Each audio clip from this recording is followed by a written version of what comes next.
अस्सलाम वालेकुम दोस्तों, मैं हूँ रिज़वान और आज हमने बनाया है बीफ टिक्का। बहुत आसानी से हमने इसको बग़ैर सीख के कढ़ाई में तैयार किया है। बहुत ही मज़ेदार तैयार होता है और बनाना बहुत ही आसान है। आए देखते हैं हमने इसको किस तरह तैयार किया है। आधा किलो हमने बीफ लिया है, इसको इस तरह तिक्का कट में काट लिया है। ये हमने चर्बी के बगैर लिया है, आप चर्बी वाला भी ले सकते हैं। अब इसमें करीब 3 लीटर पानी और आधा चम्मच नमक शामिल करेंगे और इसको उबलने के लिए रख देंगे। इतनी देर उबालेंगे कि हमारा गोश्त गल जाए। गोश्त हमारा गल चुका है, अब हम पानी निकाल देंगे और इसको एक अलग कढ़ाई में डाल देंगे।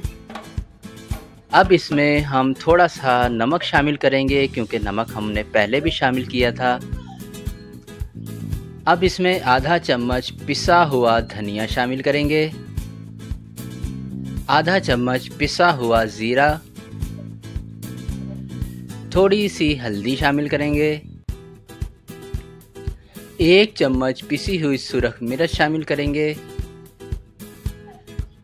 थोड़ी सी काली मिर्च पिसी हुई शामिल करेंगे। अब इसको अच्छे तरीके से मिक्स करेंगे। ये मसाले अपनी पसंद के मुताबिक आप कम या ज़्यादा भी कर सकते हैं। अब इसमें 2 से 3 चम्मच घी या कुकिंग ऑयल शामिल करेंगे, आधा कप पानी शामिल करेंगे और इसको इतना पकाएंगे कि हमारा ये पानी खुश्क हो जाए। जब तक पानी खुश्क होगा हमारे मसालों का कच्चापन भी दूर हो जाएगा। इस तरह हमने दरमियानी आंच पर पकाना है और इसका सारा पानी खुश्क कर देना है।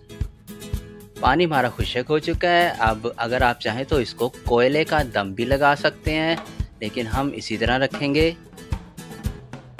और लीजिए जनाब, हमारे मज़ेदार बीफ टिक्के कढ़ाई में तैयार हो चुके हैं। आप इसे बनाएं और हमें कमेंट में ज़रूर बताएं कि आपको कैसे लगे। वीडियो पसंद आए तो लाइक करें, शेयर करें, दुआओं में याद रखिएगा। अल्लाह हाफिज़।